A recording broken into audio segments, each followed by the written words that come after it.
So this episode is brought to you by Sports and Ortho Physical Therapy. I'm here with Dalia Fahmy, owner of Sports and Ortho, where they specialize in rehabilitation services of fire and police. Dalia, welcome. Thanks, Corey. It's really nice to be here. Thank you for having me. So Dalia, tell me about Sports and Ortho and what makes you guys different than everybody else. Well, Corey, a lot of people think that all therapy clinics are created equal, but honestly, they're not. We rehabilitate firefighters, paramedics, and police officers the same way we would rehabilitate professional athletes. You can't have the same rehab for this population as you do for a 60-year-old, for example. We have customized our rehab of this population specifically to what they need to do at work. We have a saying at our clinic, which is this is not your grandma's clinic, which basically means that we understand there's a difference between Chicago's finest and your typical injured person. So how exactly do you guys customize it? That's a really good question. Well, first of all, we have all the equipment needed to rehabilitate true to form. In many of our clinics, we have drag dummies, stretchers, punching bags, ladder climbers. We even have our own fire engine in one of our Southside clinics. But most importantly, we recognize the need to be aggressive from day one. We don't believe in passive therapy. We push our patients from day one so that they can come back faster and stronger. That's awesome. That's pretty much how we train. How long does it typically take for you guys to get an injured person back to work? Let's say after like a surgery. Our average, Corey, is less than 5 months, even for big surgeries like ACL repairs or rotator cuff surgery. In the last 17 years that we've been open, we've had less than 10 people not return back to work from an injury. I think that's a pretty good track record. Wow. Yeah, that is impressive. Well, folks, there you have it. If you're looking to get back from an injury, look up our friends at Sports and Ortho. They have 7 locations across Chicagoland. You can find them online at sportsandortho.net.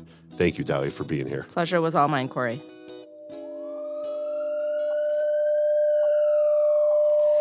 Engine 1, Engine 4, Truck 2, Truck 10, Ambulance 82, Battalion 2, Fire 1020 North Main, help is on the way.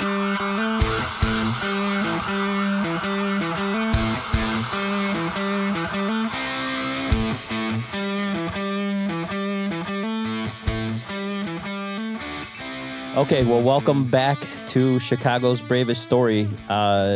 This is going to be a... Corey, would you say this is a special episode? Oh, it's so special to me. So special to me, Vince. Got three of my pals. I mean, Brian, we're not that close, but we will be. At the end of this, we will. Right. You gotta at least 2 hours to get to know this guy. Oh, God. We were just talking about, like, I know that we've met before, and I was like telling Brian, I'm like, I can't remember if we like have met at bars multiple times and we're just too hammered to like remember the conversations we had, or if we're super close. I'm like, I couldn't remember. It's that awkward, like, hey, buddy, pal. Yeah, you're sober. My guy. Oh, you got a shirt on. That's cool. New look. That's fine. So, Corey, why don't you introduce the guests, and we're gonna dive into this podcast here. Sure. We've got Brian Woznicki from Chicago Fire Department. Engine guy? Engine 117. Engine 117. We've got Daniel Traeder, the elusive Daniel Traeder. Hello. Danny, what are you doing these days? I own a security and consulting company. Ooh, and he should, with the way this beard looks. Like an Israeli contractor right now.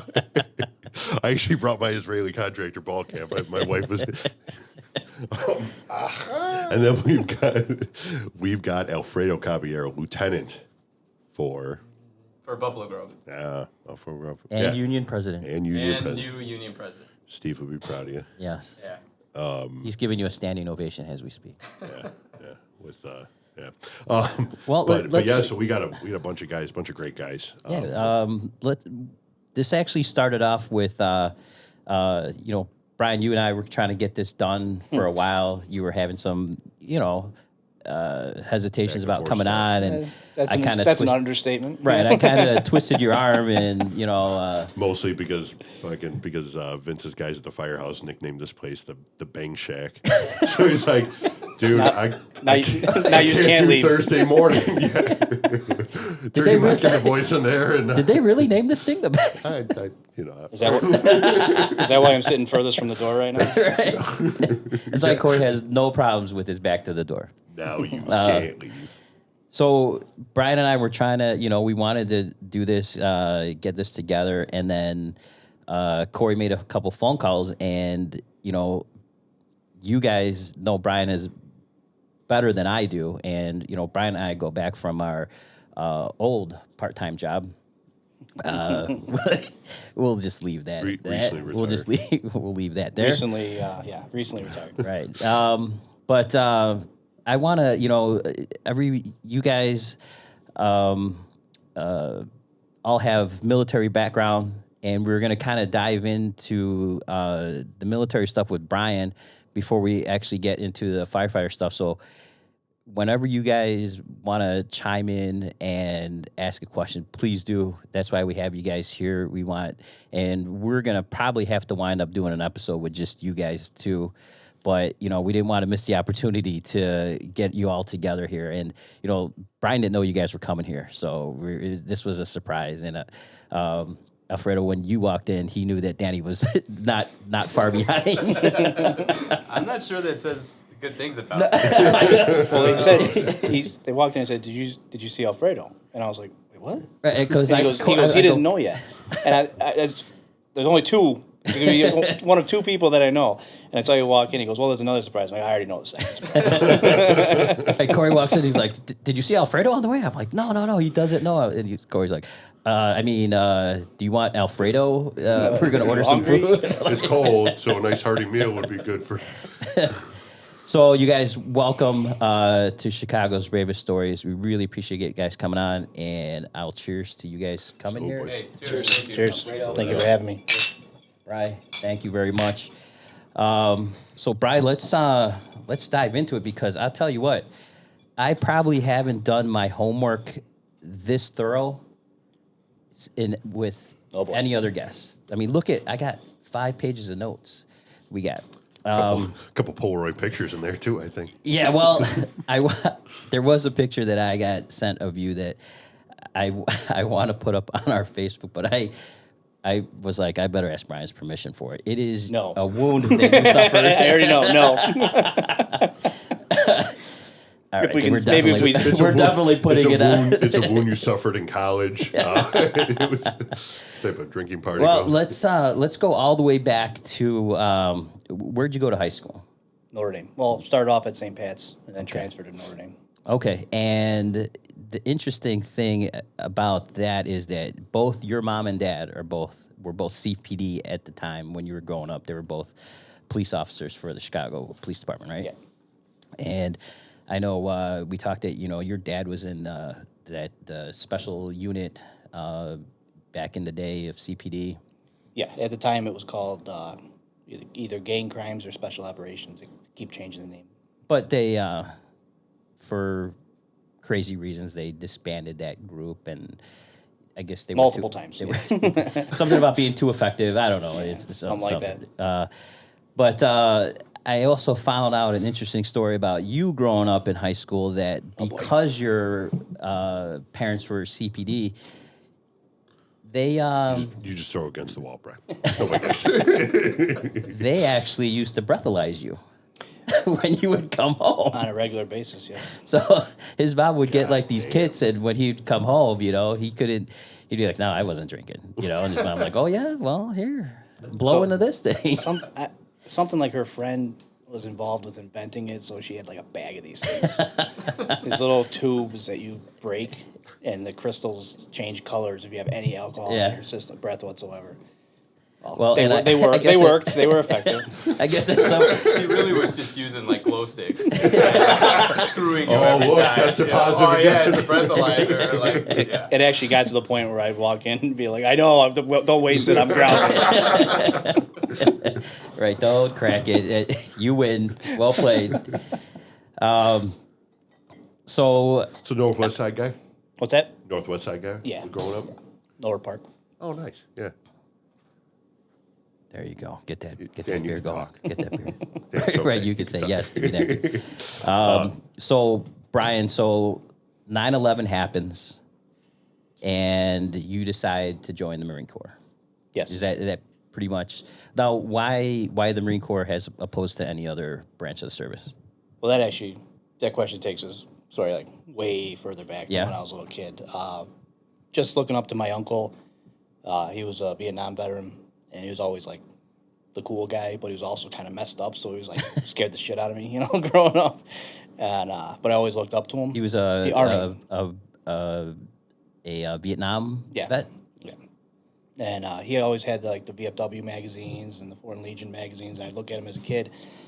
And it all came down to one thing. They were talking about Marines, and I asked my dad, like, what's a Marine? Like, Army, Navy, Air Force, and I think he just kind of like, oh, they do a little bit of everything. I think he like brushed off the question. Well, that was like, well, that sounds kind of cool. A little bit of everything. That's it. And then it was a kid. I ran with that. Yeah. So I was going to be a Marine growing up, and then it went away. I kind of grew out of it in high school a little bit. I wanted to be a fireman. The rumor that the test was coming up, so we're all waiting for that. And then I was going to get in the trades. I was probably going to end up being a plumber, but I was either carpentry or plumbing. I was in EMT school, getting ready to do the paramedic thing for the fire department. Where'd you go to EMT school? I was at Wright College. I was enrolled, and then 9/11 happened, and then I left. 2 or 3 days later, I enlisted. What? I forgot how old you are. Are we the same age? I'm 37. Okay, I'm 38. 37. I think I'm 37. I usually have to ask my wife if I. Okay. I'm usually like 1 year off. Yeah. I think I'm 37. So when you joined, you were 18 or 9? 18. Okay. Yeah. Yeah, me too. I was like 2 months away from 19. Were you? Okay. It's probably Did just 9/11 inspire you to join? No, I was in basic training when 9/11 happened. Oh. So So I you're was just a little like, bit below fuck, them, I yeah. didn't sign up for this. No. Yeah, like Wait a minute. I was in Army medic school, and we were in the field, and they pulled up a bunch of somebody was like, hey, anybody from New York? And a couple of kids raised their hands or whatever. And they're like, yeah, some plane like hit a building. And the way the drill sergeant said it, it was like a Cessna or something. Yeah. You know Exactly what what I thought. Yeah. Yeah. And then some other, however long it was after that, some other drill sergeant came in. He's like, yeah, another plane hit the building. So it was really weird. And everybody's like, God, that is weird. And then somebody pulled up a van and turned on the radio and like, yeah, we're getting attacked by terrorists. Everyone was like, holy fuck. We get to, we get out of the field and we get back to the like command area. And the drill sergeant's jumping around going, you're all going to war. And people are crying. I was like, man, I didn't sign up for this at all. But it's funny you say that it inspired you to join. Because It kind of. Because it did not mean. It did not me at all. I'm not gonna lie. How many days after? So I think so. Well, I'll get to that. So I was at Wright College in class, and the same thing. Somebody said a plane hit the World Trade Center, thinking the Cessna. Exact same story. Somebody walks in a second one. I'm like, what are the odds of that? That's weird. Never stopped thinking about it. Never thought twice about it. Finished my class. I'm walking through the cafeteria, and there's hundreds of people in the cafeteria at Wright College. It's Wright College. There isn't 100 people there. This is weird. Get on the bus. I wasn't allowed to drive yet because I kept getting in trouble. Go all the way home. Breathalyzer. I sit down and turn on that TV, and I'm like, call my mom. I'm like, hey, there's a building on fire in New York City. She's like, yeah, I'm really busy right now. Got a couple things going on, pal. They put her by the water filtration plant. A sergeant on the police department. Okay, like, what am I going to do if a plane starts flying into the water filtration plant? And I'm like, oh my God, the building's falling. She's like, yeah, that happened like 3 hours ago. Like, I'm completely oblivious to the whole thing. So that night, my mom came home. We talked about everything. And that was actually kind of a important part because that's really the day.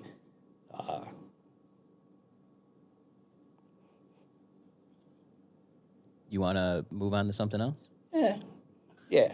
Come back to it. Yeah, we'll come back to that. Yeah. It's just funny, like back things. I think we're all about the same age. Me and Elle were just talking about like when earlier about how I was in some fancy CPS school when the planes hit, and we actually had televisions like in the hallways Oh, or they whatever. they brought them in for you, or Yeah. they were No, they were like mounted. Oh, wow. It was a real fancy school. I didn't do very well if it showed. But I was going to this school, and they put it on the TV, and I had a buddy who went in probably the same, probably in the same group as you for the Marines, and it was just crazy. Us being that age when that happened, and just like the inspiration all of a sudden that came out of it is like, holy fuck, like, guys that you didn't even like, we were playing fucking basketball, 10 minutes earlier, and then all of a sudden like this hits, and you're like, holy shit, like I didn't even know he gave a shit about anything, and like he's like, yep, I'm going, I'm gonna sign up, tonight, and it was just bananas.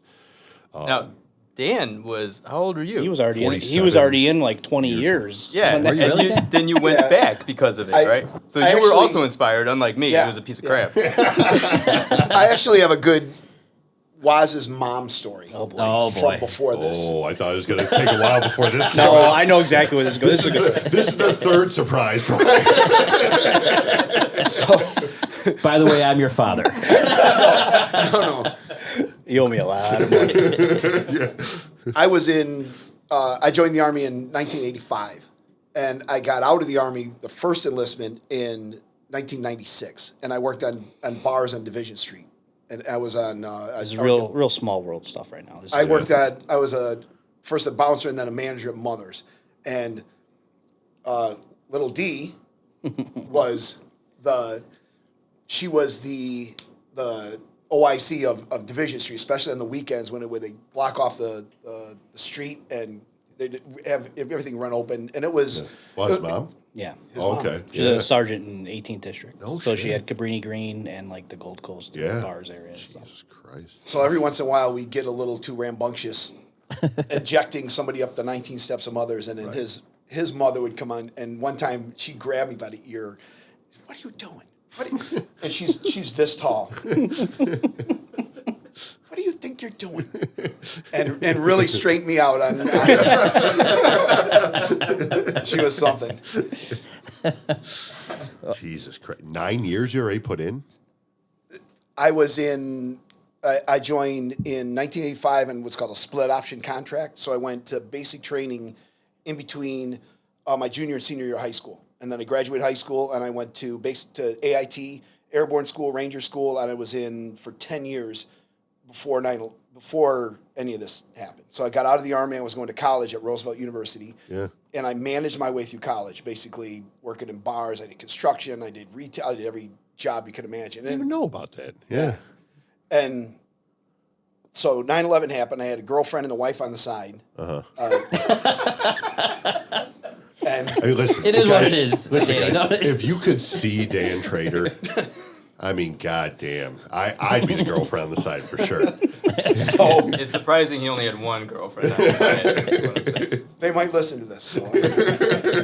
So Nobody listens to this. Don't worry. I saw it as an escape route. I did the same thing. I was working at a demolition wrecking company, Midwest Wrecking. Yeah. And I remember going into work that day, and I was listening to something, and fucking liberals are all, can I swear? Yeah. Okay. No. Everything's No, all fucked dude. up. And the guy that owned the company, his son, he goes, yeah, what we need now is a good war. Swear to Oh, God. Jesus. 9/11, 2001, he goes, what we need now is a good war. Wow. And then the first plane goes in, same thing, Cessna, small plane, that's Yeah. stupid. The second plane goes in, I knew, right Yeah. right then. So all work shut down. I went home early. I went back to wife's house for whatever reason. I went back to wife's house, For whatever dumb reason, I went back to my wife. kissed my daughter, my now 23-year-old lieutenant in the Army daughter, and said, you know what, I'm going to give myself a year just to get the Stu. heck away from here Oh, and yeah. figure this out. Yeah. So that was on a Tuesday, and I was back in by Saturday. Oh wow. Re-enlisted. You were fast tracking yourself. I had been in E7. I was a sergeant first class, and I don't know how much we want to get into this. This isn't the Dan story, but Oh, No. We got nothing. I'm but interested. time. yeah. We got nothing but time. I had a bar. I was really good. My 201 file was great. I was a PT stud. I'd been to Ranger School, Airborne School. I had a lot of jumps. Everything looked really good. They lift up to the back page. I had a negligent discharge in the 2nd Ranger Battalion, which means I had accidentally fired a weapon, and I had a barter enlistment. And I knew that this would be my path back in. I wasn't going to get promoted, so I went back in, and it's like that chance to go back to high school, knowing what you know now. Right. So Yeah, I wound up going to selection and got selected, and it was a perfect outcome for me. You have no idea how happy it makes me to hear that you had a negligent discharge. Because that'll come up later on in a few hours, probably, because I got a good story to go off of that. But I want to go back to where I got a little choked up, because it is important and that's a significant part, and it's going to happen a lot here because the older I get, the softer I get. So it's just kind of the way it is. No, that was a significant time because I was a little punk growing up, and that was when me and my mom kind of changed from like the authority figure to the friend. Mm-hmm. So it was a significant moment. But even having that, we had our moment. We talked. We talked through some stuff, and I went over to my friend's house, and we just got completely drunk in his garage. My buddy Mike, still one of my best friends. He's assigned to Engine 113 now. Oh shit. Yeah. That's what we used to do. It started like Thursday nights, and then it ended up being just like go to the garage. Didn't matter what night it was. Yeah. And sometimes there'd be N64 in the background. Sometimes there'd be girls in the background. Sometimes it was usually the wildest one. It was just like a couple people. We would have 20 people in the garage, and it would be kind of calm. It would just get out of hand. Yeah.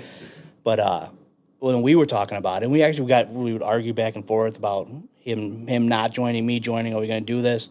And that's kind of the night I just kind of decided. Well, I thought about doing it my whole life. I was like, now's no better time to do it than now. Right. You know? I was mad. I was mad that it happened. I wanted revenge. So I'm like, fuck it. Yeah. So I went. How to go down? What's that? How to go down then? So that's a good story too. So I waited like a day. I was kind of stewing on it and everything. I already called the recruiter. I'll never forget this. I wish my mom was here to tell the story because she'll tell it better.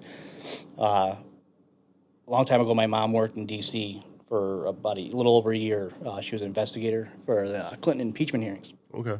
And she was talking to one of the other investigators that she worked with, and he made a joke because I was a kid at the time. He goes, "Does Brian ask Brian if he wants to join the Marines now?" Now that all this is going on, she's on the phone. She turns and looks at me. She goes, "Hey, Jeff wants to know if you still want to join the Marines." I was like, "Actually, I want to talk to you about that when you get off the phone." Oh, Jesus. No rush. This poor woman turned white. I'll call you back. 3 days later, we were in the office signing the contract. Wow. Yeah. Well, I have in my notes here, Brian, that November 26th. That was the day I actually left. They wouldn't let me go before that. I had to wait about a month or two. Like just paperwork and administrative shit? I'm sure it was just so they got their quota for the month. Yeah. Right, they wanted to put you in. They already had 2 for that month or Yeah. whatever they say they're supposed to get. Who knows? So you actually get there November 26th. You go to San Diego, right? You go to the Marine Corps Recruitment Depot. Yeah, Marine right? Corps Recruit Depot, MCR. And you're in San Diego. And, I mean, boot camp, smooth, everything Yeah, pretty smooth there. You go to School of Infantry. You go to Camp Lejeune. Now they ship you back to the East Coast. And you go to School of Infantry there. Is that the right timeline? Boot camp for 3 months. Then you give you like a week of leave, 10 days I think it was. And then you go back. I went back to the West Coast for the School of Infantry for 3 months. And then you get your assignment. And I got assigned to the East Coast. Okay. And so your School of Infantry is like your AIT, right, Danny? Like you finish boot camp and you go to like your advanced infantry training. That's like your School of Infantry where you learn like basic infantry stuff, right? This hurts to say, but Say it. Say his name. It's probably a lot more challenge. The Marine Corps, from everything I've heard, is a lot more challenging than It is. Yeah. All Right. There's 2 versions. Danny, we'll edit that out. So. It is what it is. There's two versions. If you're going into, or at least at the time, I believe this has actually changed recently. if you're going into the infantry, you go to School of Infantry. If you're going to any other job in the Marine Corps, you went to, I think it was called MCT, Marine Combat Training. That way, because every Marine's a rifleman, they still do some infantry training. Then they go to their specific school, whether it's aircraft mechanic, anything. Okay. You only go to School of Infantry if you're actually infantry, the old 300. Dan, you joined to be infantry too the first time? Yep. Okay, got it. Yeah. And you were like, infantry? Yes, for the most part. I did consider doing firefighter aircraft rescue. Right. Because I wanted to be a fireman. What was your ASVAB? I could do anything but fly a plane. Really? Yeah. Shocking, right? And you still went. That's why they were like, they actually like, you shouldn't do infantry. I'm like, basically, I walked in thinking maybe firefighter aircraft rescue, and I walked out active duty infantry. I'm like, well, what? Okay, this is happening. You're going to see the further we go on with this, I have a long history of not making decisions, things just happening. Well, I mean, Fredo was already in. Dan was coming back in. Yeah. I was going in, like I said, I was upset. Yeah. I was pissed that it happened. I wanted to go kill somebody. Yeah. My family, my kids that are going to listen to this, I mean, that's the whole reason I'm doing this is for my kids. Yeah. They might not want to hear some of these things, but this was the time. Yeah, absolutely. That's what I want to do. I was mad. Right. Well, I mean, I wanted payback. Right. You're not like in elite company. There was thousands of people. Like the feelings that you were having, that's trust me, later I'm going to be talking about guys that are a lot better at it than I was. So, I mean, that was just the significance of the moment. So that's why I was okay with the infantry. At the time, we all felt like we were going to war. Right. Even Afghanistan wasn't really kicking off yet at that point, but we knew something was going to happen. Yeah. So there was a very positive mindset throughout the Marine Corps at the time. So it was just a very good time to be joining. Very aggressive I time. I gotta imagine guys were just like, especially during that peacetime, like guys were just ready to work. People were very, very focused at the time. I mean, you still had your nonsense. Don't get me wrong. Sure. No, the Marine Corps is supposed to suck. It is, and then you get out and you're like, "Fuck yeah, I was a Marine.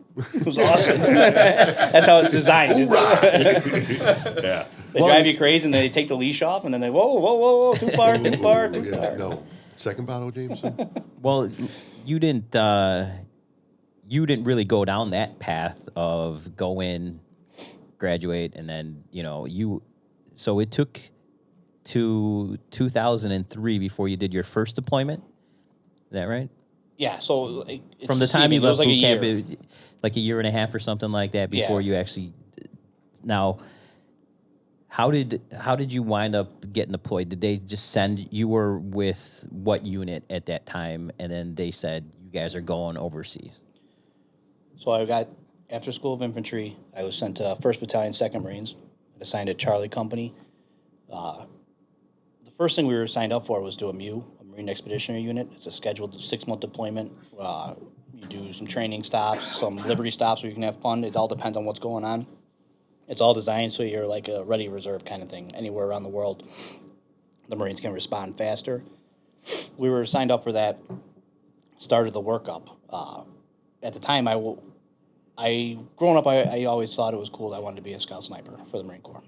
I grew up saying I wanted to be I want to go to Force Recon, become a scout sniper, and go to Iraq.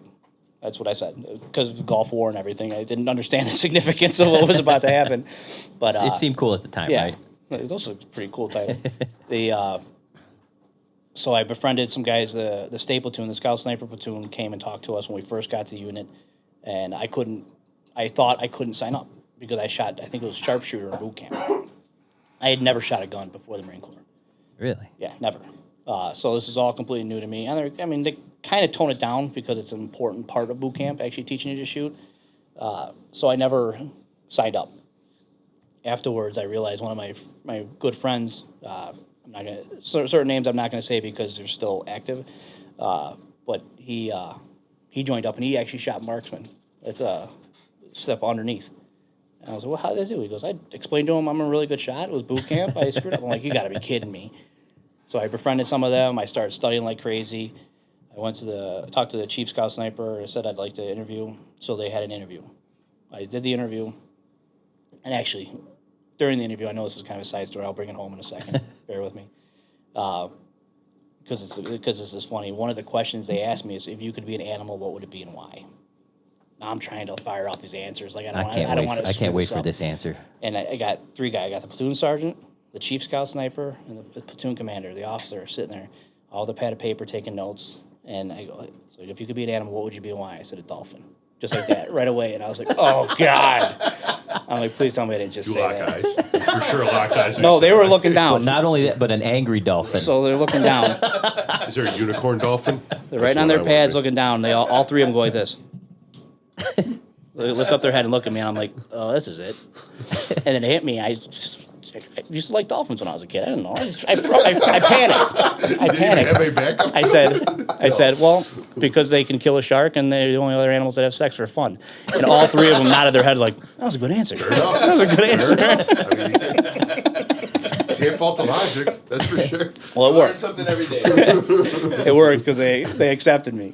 So for all you kids listening out there, This is the move. when you're being interviewed at sniper school, Like I Or said, any other interview. you might not like any of my answers or my stories here, but this is what happened.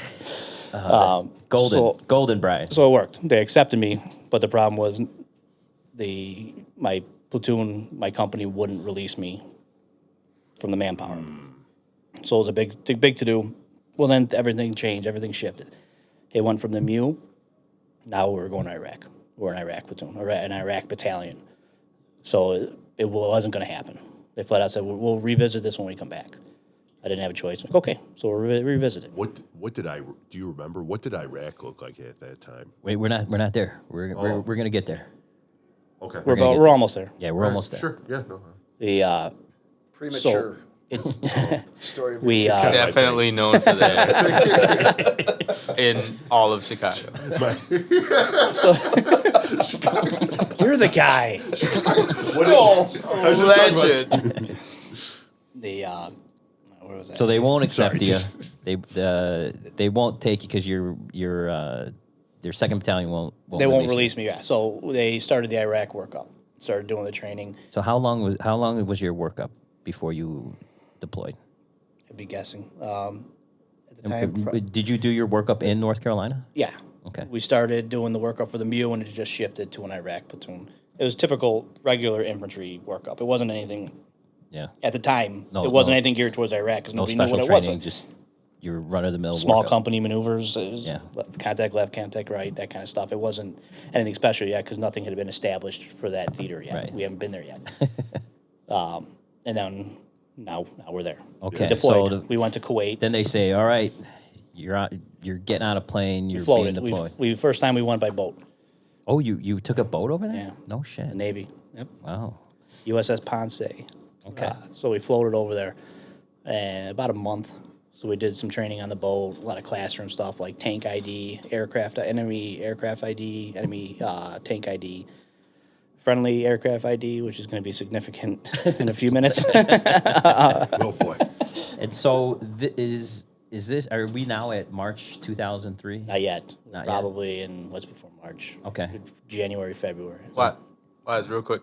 Did when you were stateside and you would do like training in the field and whatnot as a Marine, was it always like jungle and forest based? Yes. Yeah, At the us time. too. Yeah, so stupid, right? It probably didn't switch for a good solid 3 Yeah, years. right. Till close to when I was getting out. Yeah. Yeah. But So neither of you guys did like urban combat training. You guys were all doing jungle warfare. Maybe a week of it. Like it wasn't anything significant. anytime we went to the field, because I was in Louisiana, so you know it's all jungle, sticks, you know what I'm saying, forest out there, swamps and bullshit. So everything was related to that. But then I'm like, all of this shit is useless in the desert. You know? Even the uniform I was wearing, I'm It like, wasn't what the until fuck? I you know, went over, and it'll be later down in the story, when I went over to the Second Forest Recon, where we were way Yeah. more specific with our Yeah. training. Like- theater based, like even area of operation yeah. based. Yeah. We didn't even know how to clear a room. Yeah. You know what I'm saying? No. And we were probably doing that once a week, I'm sure, you and you. We didn't start doing that until we were in Kuwait. Yes, And that was exactly. only because I probably had one of the world's best platoon commanders. and Right, platoon right, sergeants. right. Yeah. Yeah. Okay. And Alfredo, you were the medic? Yeah, I was a medic. Yeah. So I wasn't like you know, in a stack of guys, I was number 9 or whatever. You know what I'm saying? Like I was never like in there, Right. you know, like these two guys were. So just to set the tone, okay. Vince has got his loop shirt on. Brian's got his Irish mobster hat on, and Dan and Al Dan looks like he's going to beat our ass at any moment. Dan and Al just threw a gagger in right before they're like, well, you like, just picked out the fucking the tin and just started slapping on the thing and just threw it in a gagger. Like, I mean, this is what we got. Well, that's really a first here. Like we haven't been doing a podcast where somebody not too bad with the gives you the tin is like, huh?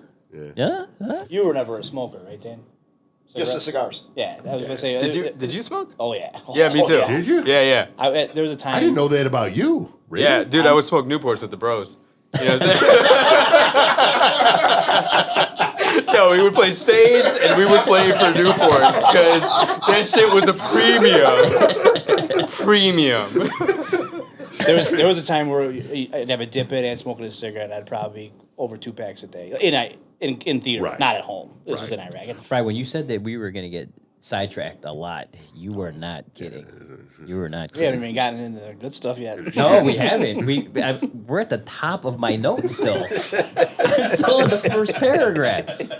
Christ. Well, there's certain things I definitely want to get to. So it might not be in your notes. I think we'll do all right. If you want to get to them, right here, Brian. Right here. So let's jump ahead. Let's get right into it. March 03, right? You go to Nasiriyah?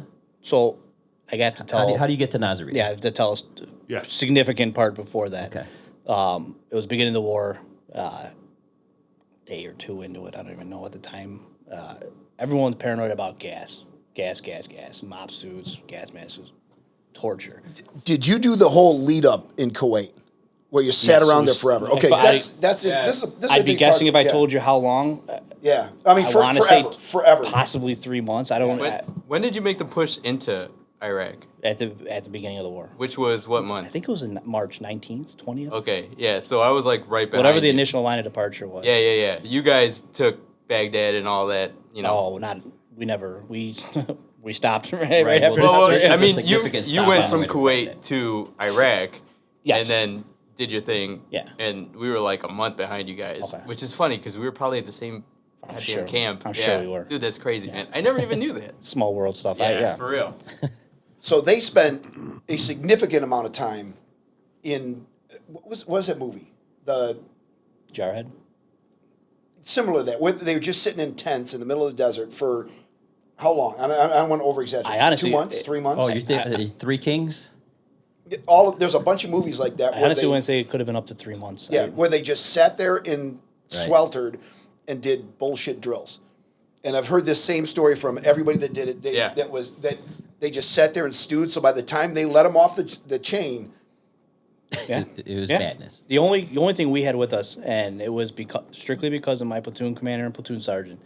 My platoon commander was a prior enlisted Force Recon staff sergeant, very well decorated from the first Gulf War. Like everyone knew this guy was legit, but he was a second lieutenant. Nobody, it was Right. funny. Like that's Lieutenant Seeley. Like everybody, you did what he said. We got everything done because of him. And I always thought this is probably the reason why I've been so passionate about training throughout the rest of my career stemmed from him, because we were one of the only platoons, if not the only platoon, that was actually doing patrols outside of the base in Kuwait. Those little things are important because you're just doing contact left, contact right, staggered maneuvers through a base. You get sick of it. You start fucking around, throwing a rock at the next guy, As soon as you go out of that base, this is a real patrol. Yeah, you're in Kuwait, but you don't know. There is a level of seriousness that changes, and it gets your mind right. So the little things like that is he's the main reason why my grunt platoon was so successful. So, but yeah, So you were lucky to have good leadership from the get go, huh?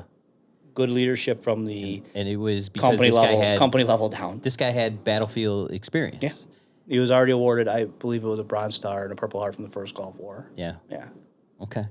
So you luck out, you get some good leaders in front of you, and you guys do your workup, you guys, sit around, and now Nasiriyah happens, and you guys roll in their heart. Because the Battle of Nasiriyah took like a week of just hard fighting. That was like one of the significant battles of Iraq was Nasiriyah. And your platoon was first and foremost in that battle. It worked out that way. I mean, that's history now, Bri. Yeah. I'm honored to be a part of it. Right. When was this? Just for context for everybody that doesn't know. The day is March 23rd, 2003. Yeah. But it started on the 22nd. Yeah. And it went to April 2nd officially. Did it? Yeah. The what's actually considered the Could have battle. been a week. Could have been 5 years. I don't. Every day is the same, man. Yeah, I don't doubt that. Oh yeah. But I mean, it was one of the more significant battles during that whole conflict was Nasiriyah. Well, the significance of it because it paved the way to Baghdad. Right, Because you guys were two making the bridges. push to Baghdad, and Nasiriyah was in the way. Our initial mission, and we didn't know this until the night before we were stepping off, which we knew was funny because we got back to our tent from one of those patrols, and all the cots were out, and all it was 3 giant pallets full of ammo. We're like, I think we're doing something. I think this is starting. Yeah. You see cruise missiles flying over, like, How excited were you though? Oh, God. It was like Christmas, right? It's a bunch of 18, 19-year-old kids that just want to go over there and kill Right. the enemy. Here's some ammo. Yeah. Go do what Guys, you've this been is- wanting to do like, for. guys, this is about to happen. Like, I couldn't sleep all night, guys. Santa's coming in the morning. So we crossed the line of departure into Iraq. And then once we're there for about a day just traveling.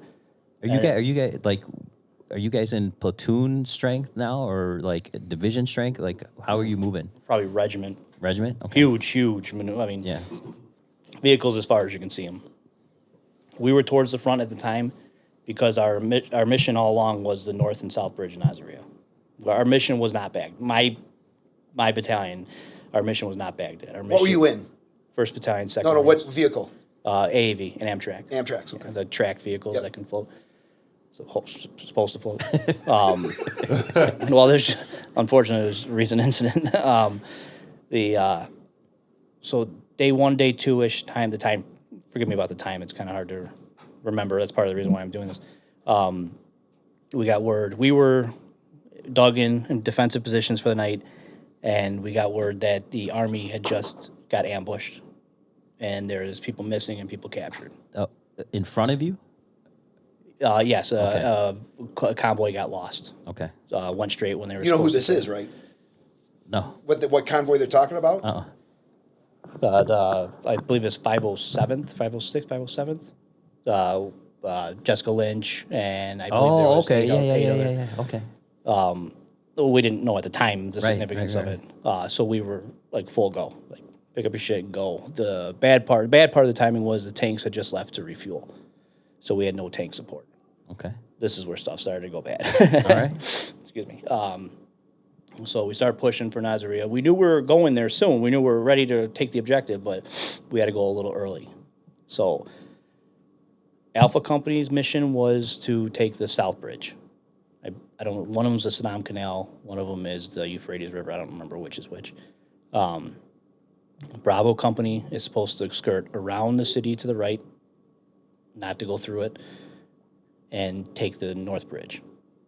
Charlie Company, my company, is supposed to go through the South Bridge, go around, go through the secured North Bridge, and then push forward and secure the area, so allowing that road to stay open for the push to Baghdad, because it was that lightning push. They were trying to go fast. They weren't clearing everything. They were just flying. What happened was we were crammed in this Amtrak vehicle, and I happened to be in like the back right corner, as far in, as far back as you can get, right by all the radios. I'm bored. Got like 18 guys trapped in this vehicle the size of this table, literally. Yeah. And It's a really small shitty oh, table, it's just for context. a lot of guys, small A area. lot of guys, well, yeah. And so I got the radio, so I'm just listening. All of a sudden, I start hearing T-55 in the open, T-55 engaging, target destroyed. I'm like, what the fuck? T-55, that's throughout the class we took, that was an enemy ID, that was an enemy Iraqi tank. T-55, what the fuck? There's a lot They're going on getting right tanks? now, man. Like, I don't feel anything. I don't hear anything. Like, this. Guys? Like, what? Like, I think they're engaging tanks in front of us. Like, get the fuck out of here. They don't have tanks. All right. Well, what happened was our cat platoon, the vehicles with the big guns on them, went out and ahead over like a hill or something. Mm-hmm. And when they got up there, they had all these vehicles staged, all these tanks staged, but all the guys were dismounted. Nobody was in the vehicles.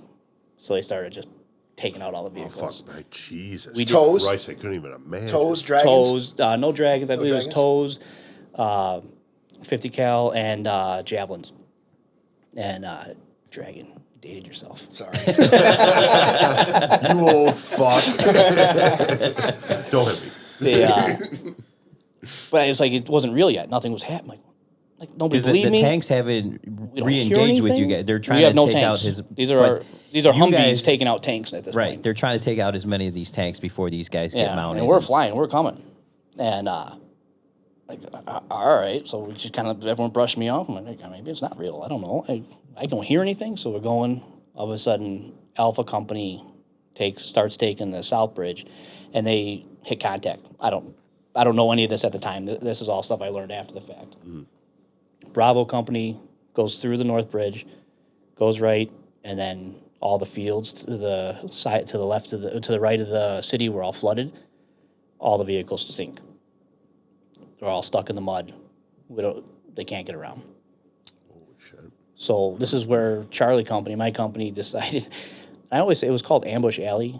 I never really found out if it was called Ambush Alley before or after. If it was before, I'd like to raise. I have a few questions about why we went down that street. But still not totally surprised by.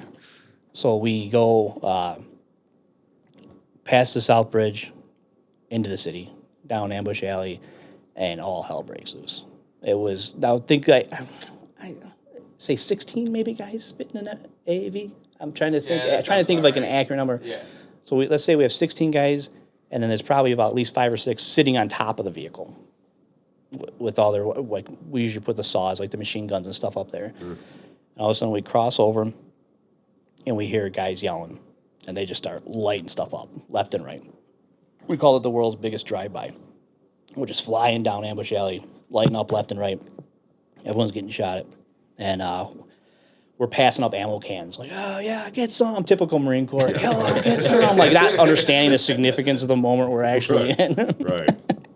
And I remember my buddy Tom Quirk was up there, and he's firing. I pass him up an ammo can. He's like, they're fucking everywhere. It was like so cheesy out of a moment. I'm like, well, fucking shoot them. I'm fucking here. Listen to a radio. And we're yelling. We're like, oh, this is great. Finally, yeah, get some. And boom. Like, everything goes quiet. Oh, jeez. The whole vehicle was like a big flash, and the vehicle filled up with smoke. And everyone starts yelling, gas, gas, gas. Because we've been training on NBC stuff. So now I'm like passing up ammo cans and trying to pull on a gas mask. What the fuck is happening? Now, were you in MOP at this time? No, Okay. Thank God. What happened was we got hit with an RPG at the back of the vehicle. No, thank God we only got hit by an RPG. No. Yeah, we didn't have to put that shit on because thank God we got hit by an RPG. Oh, that would have sucked. Bro, that mob gear was at the bottom of my fucking rucksack.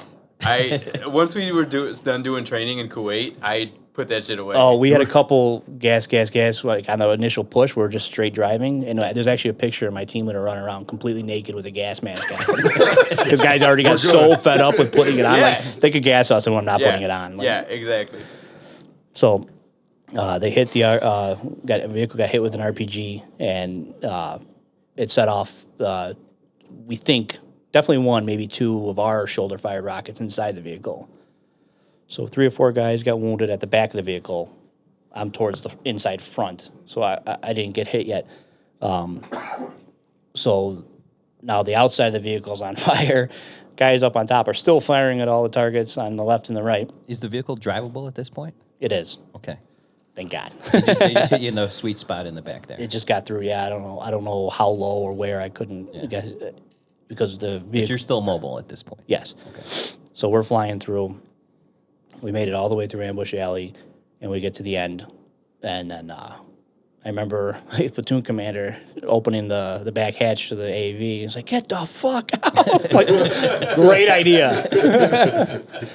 So we go running out, and You remember the whole thing, huh? I do. I'm trying very carefully because I've told this story to a few people before, and I'll leave out something, and somebody that's heard of it like, "What about this?" But, oh yeah, I'm really trying to remember this stuff. Right, yeah. That's one of the main reasons why I'm here hit by today. a fucking rocket in the back of my truck. So we dismounted the vehicle, and there's like a irrigation, the main road, and there's like an irrigation ditch on either side. So we get in, and we're in like fucking filth and water and stuff. And I remember I had a Camelback with a hose with the water. My platoon commander gets right next to me. He goes, "Give me some water," and I'm like getting ready to shoot somebody. I don't know where they're coming from, and I just hand it to him, and he looks at me, and I look, and there's a big like ball of mud on the front of it. I was like. I put it in my mouth, clean it off, and give it to him. He's like, "Thank you." You know? Thank you. So as we're there, now we start taking mortars and artillery. And this is where studying for the sniper platoon, even though I didn't go to it, helped me because I could understand what was happening. What was And before I ever did, my platoon commander already made the adjustments. We would take incoming, like making up numbers here, 200 yards to the left, whatever. Mm-hmm. And all of a sudden, we would take incoming 200 yards to the right. Which is bad. It's very bad. Because now you're bracketed. So you already know where I'm going with this. The next adjustment's going to be spot on. So we would be like, shift right. So we would shift right. And then the rounds would land. Where you were. And then they'd go to the other side of us again. It was like a fucking chess match. Jesus Christ. And it got to the point where as we're shifting, I'm at the far left. My platoon commander is right next to me. And we're starting to shift right. So my job is to peel off. It's like moving, and I come around, and I go all the way to the other end. Sure. So I'm at the far right. This is great. My platoon commander's on the far left. And I'm like, fuck this. My fucking vehicle just got blown up. I haven't shot anything yet. I don't see anything. I mean, there's guys running 4,000 yards away. You can see guys way, like, you're talking really? fields Visibility away. was that good? Fields away. Yeah, it's wide open once you get past the city. Holy shit, yeah. And I'm like, fuck this. It was go time. I was like, I lift up my rifle and I send one round down range. All of a sudden, all the way to the left, "Who's firing? What are you firing at?" And in the Marine Corps, you repeat it. So all the way down, "Who's firing? Who the fuck's firing? Why are you firing? Who the fuck?" It's going down. It gets to me, and I'm the last guy on the right. And I'm like, "Who's firing? What are you firing at?" I never admitted to. You got to say it angry, though, by the time it gets, "Who the fuck was firing?" So just for, I'm sorry, keep going. No. So after the maneuvering, this is when we had what we found out. I'm trying to figure out what's the proper way to explain this story. What ended up happening was the battalion commander didn't know that Charlie Company was north of the North Bridge, or the South Bridge, North Bridge. They thought we were bogged down with Bravo Company in the mud. So they cleared hot any targets north of the North Bridge. So Air Force 810, Air Force 810 came flying in. And we remember seeing it. Like, we'd studied this. Like, I'm a nobody. I'm a Lance Corporal grunt. And I could tell it's an 810. They're coming in, and my platoon commander already knew. He was from the first Gulf War, and they had plenty of incidents in the first Gulf War. He knew what was about to happen. And he yelled incoming before it ever even hit. And they started running on us. Because you guys are in an area that is presumed by aircraft to be hostile. Correct. Right? Yes. So you're on the verge of being taken by friendly fire. Yes. Okay. It was north of the city, which is now wide open. It's back into the desert. Because nobody knew that you guys were able to push beyond that muddy Correct. area. Okay. The battalion commander didn't realize that Charlie Company was north of the bridge. Okay. So they started doing gun runs on us, and a lot of them. So it got to the point where we had to leave. So as we were trying to get back into the vehicles, they did another gun run, and that's when I was wounded the first time. is when I got shrapnel in the right ass cheek. That's the picture. That's the picture that you wanted to share. They shut my ass. I've heard every joke in the world. You can try, but we get back we still managed to get in the vehicle. Now we already have multiple wounded, multiple killed.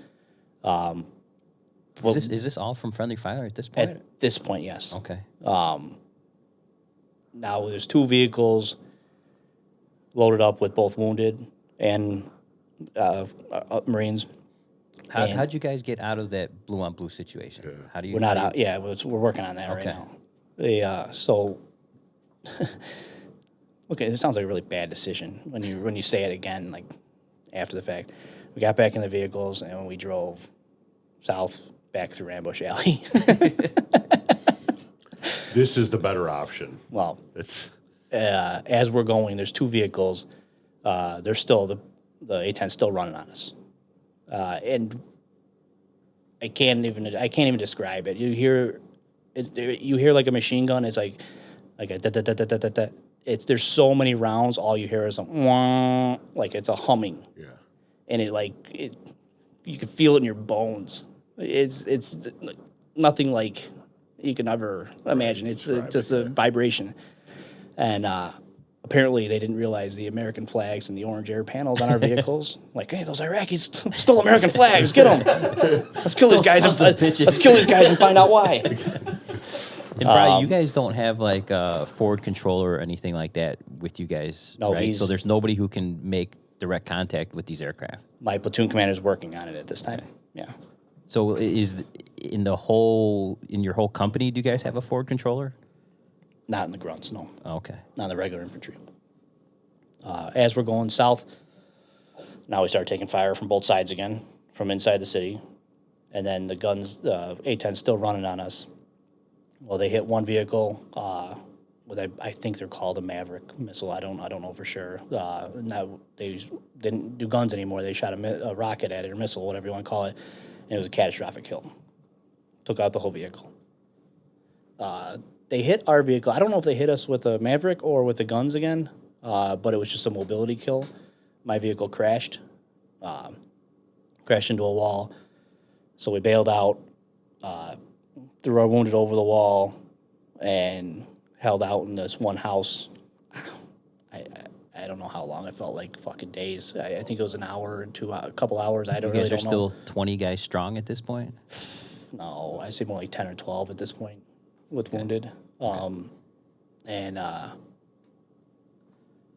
we're inside Ambush Alley in one of the houses. We had one guy cleared one house by himself. He ended up getting a Bronze Star for that. Robinson. We had guys. What was so significant about this is at this point, there was no not leadership, because there's always leadership. Higher ranking, senior ranking. Okay. It was all small unit leadership. I don't even know. There was corporals and below. I don't even know if we had a sergeant. No over command and control. No, it was all small unit leadership, bread and butter Marine Corps. Yeah. What are your injuries right now? Right now, shrapnel in the left leg and right ass cheek. Okay. We have guys in the lobby, like it's a hotel, a small house. The main room, treating our wounded. We got guys on the roof, guys along the fence. I mean, it was like these guys. It was like clockwork. Yeah. Just from the training. And we're taking incoming and we're giving it back. And it wasn't until a guy I didn't even know, Herrera and Gunny Doran. I think it was with Bravo Company. Straight out of a movie. This is some really movie bullshit. Comes in high back Humvee with no ammo, no armor, not ammo. It had plenty of ammo. Yeah. No armor with 2 Marines came flying in. No escorts, no big gun trucks. Came in, screeches to a halt in front of the building. Gets out and says, "Get in the truck." We're like, "Okay." Okay, George. We all get in, and he pulls us out. It was probably a few hours later. I don't know. And then it wasn't until the tanks came back, and then everything stopped. Once the tanks are there, nobody wants to play. Yeah. And so that was your first Purple Heart. That was my first taste. That was your first injury. First taste of combat. First Purple Heart. Yeah. Like, oh, this sucks. This is how What this does that works. feeling like the moment? And that's fucking the tanks are beginning of rolling? your. That's the very beginning, right? Yeah, that was the shittiest part about it. We're all like, this is the way is this gonna go? Every day gonna go like this? Like, this is not okay. This is nothing like the movies. So we ended up in my company. We ended up losing 18 Marines. And Just that day. That's like 6-hour period. Yeah. I'd be guessing if 20 more wounded. I don't know. I'd be making that up. Couldn't give you an accurate number on that. But it was a significant amount of people. Oh yeah. Our entire weapons, almost our entire weapons platoon, our entire mortar section was wiped out. Yeah. So that is just like your first contact on, the road to Baghdad here for you guys. And, that whole Nasiriyah lasted, little over a week.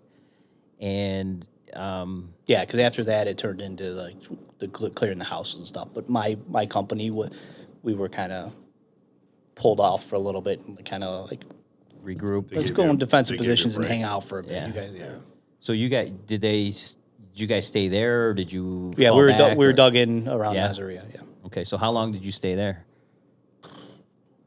probably a week or two. Yeah. I couldn't be accurate on the Okay. time. So during this time, where are you at? When the Gulf War kicked off?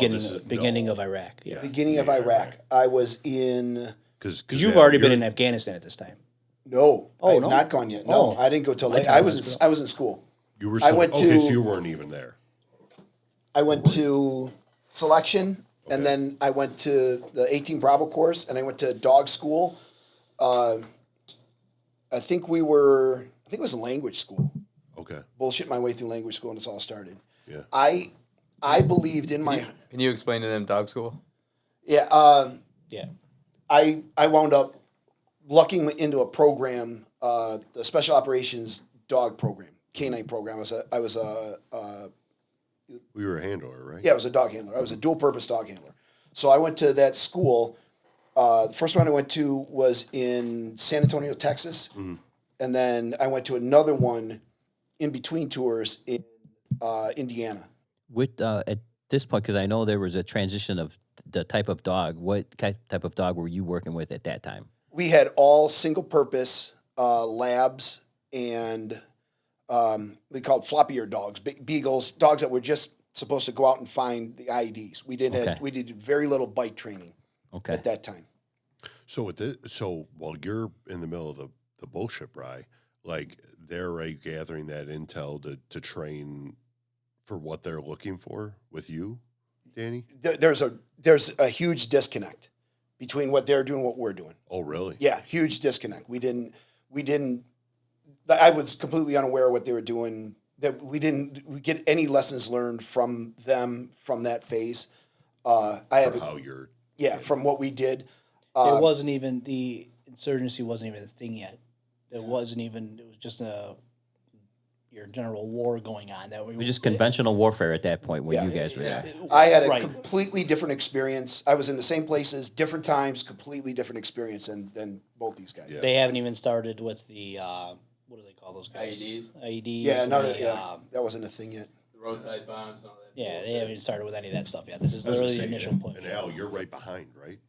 Yeah, so we were like 3 weeks behind you guys. So when you made the push into Iraq, like I was still in Kuwait. You know what I'm saying? Hearing about all this shit, and we were like, God damn, fuck. Yeah. So you basically cleared the way. You guys are going, I wish I was in Iraq. We're going, I wish I was in Kuwait. Yeah, right, exactly, yeah. This was a bad idea. Yeah, we were doing all the training in Kuwait that you had done, for 3 weeks before you made this. So you cleared the way for all of us, basically. Is that kind of the nature of the game for you guys going forward? Like the Marines are just kind of doing their big heavy push, and are you guys kind of... It wasn't just behind, Marines. Al, It was or- just the Army. I know they did a flank to the left. You're talking general scale stuff. Like I had no Strategic level. That's it. Okay. I'm here to. At this time, I'm here to kick that door open and Right. shoot somebody inside of it. I have no. I don't care what the overall purpose is. Right. I do care with the objective because we're objective driven. We want to accomplish the mission, but Sure. Yeah. I want to accomplish like my platoon's mission. My company can No one else's. accomplish the company mission. I want to accomplish my platoon mission. Right. You know. Well, Brian, I have here down, and you got to help me with this timeline. So in the summer of 03, you go to recon school? Can I throw one thing in before that? Yeah, definitely. Thank you. Nope. No, Brian, my notes are my notes. Don't sidetrack. Beautiful mind over here. It's not in my notes. It didn't happen. Can I ask something? Yeah. When did the story that in the chow hall happen when you guys came in all tore up? Second deployment. Oh, okay. All right. That will be told. Got it. That was too significant not to Okay, tell. got it. I'll shut up. I'm glad you remember that story. The fast forward a few weeks, I don't even know where it was. We had a sniper team attached to my platoon. Each battalion has a Hang on, let's take some back. So now you've been wounded. yeah What care did you get and where did you go? field care. I didn't get medevac. My corpsman took as much shrapnel as he could out, and then he threw Local tweezers. threw some ointment on it and get back in there. I don't even think we Take a knee, managed it. drink water, right back in the Yeah. game. Nice. Change your socks. Yeah, it was minor enough to where I was Drink water, lucky enough to change be able to do your it. Were you offered that, or you just fuck this? I'm here. I'm staying. Oh, I wasn't going anywhere. Yeah. I know. That was never even an option. Remember what I was saying about wanting to do the sniper thing and everything? Well, one of the sniper teams was attached to my platoon. Now we're in a defensive position. I think it was outside El Kut. I could be wrong. The sniper team attached to my platoon got a mission for observation. It wasn't too far. It was a couple kilometers outside of our area, our defensive position. But one of their snipers in their 4-man team was having real big problems with his feet. They were like rotten. Like he never took off his boots and socks. He was hurting bad. Shit. And he was their main radio guy. Well, after we lost our radio operator in Nazaria, I had been studying the radios and studying the rifles. My platoon commander knew this. He knew I wanted to go stay platoon. He's like, guess what? You're a radio operator. Yeah. I'm like, no, I'm not. I kind of want to be the radio operator. He's like, oh, I'm not asking you. This wasn't a conversation. Right. So purely coincidence. He's like, well, why don't you give your guy a rest and take Woz with you on this mission? I'm like, holy shit. How the hell did this actually work out? Kind of hooked you up, huh? Oh, big time. Nice. So I was able to do a mission with them. They put me on the rifle just for shits and giggles, just to do some spotting and stuff like that. Never saw anything, never did anything, but it was a significant moment in the near future. So it was pretty cool to be a part of that. So yeah, the rest of the deployment was for the most part not too. What's the word I'm looking for? I don't want to say significant because it was, but not too Eventful? eventful. Thank you. Okay. A couple of little skirmishes here and there, but nothing too crazy. Okay. Was it in 2003? Yeah. four? Yeah. The summer of 2003, you go to recon school. How do you're in, in this engagement here? How do you wind up going to recon school out of here? How do you get there? We finished the deployment. Oh, so you finished. So that deployment ends and you Yes. go back. Yeah. Okay. All right. We get back to Camp Lejeune, and they have these flyers up for INDOC in the 2nd Force Reconnaissance Company, which is really rare because it's always been known you have to go to Recon Battalion, do time there, and then re-enlist and go to Force Recon. It's never Force Recon's never like just an open enrollment for Right. Force Recon. It's just one of those right place, right time, right people. Man, look at you go. Exactly. Story of my life. I'm not kidding. So between that, the flyers up, my platoon commander, everyone in the community is like, oh, Moose Sealy. He's like this really respected guy. Yeah. Between him making the phone call and me, again, never actually saying I was going to do it, just kind of went to the screening that day. And it just kind of happened. At the screening, it's kind of significant. We did some training and stuff for the INDOC, for the initial screening, I'm sorry. And you had to do a crossover. It's where I think it's 50 meters, I don't remember. To dive in, this is the hardest part. You dive in feet first, then have a pool, go all the way to the bottom, kick off, go across the whole pool, staying on the bottom, get to the end, touch the wall, and come up. It's really far. It's really hard.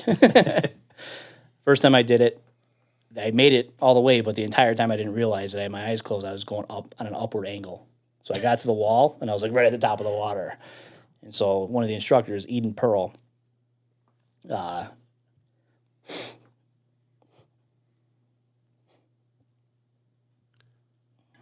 he's a significant guy.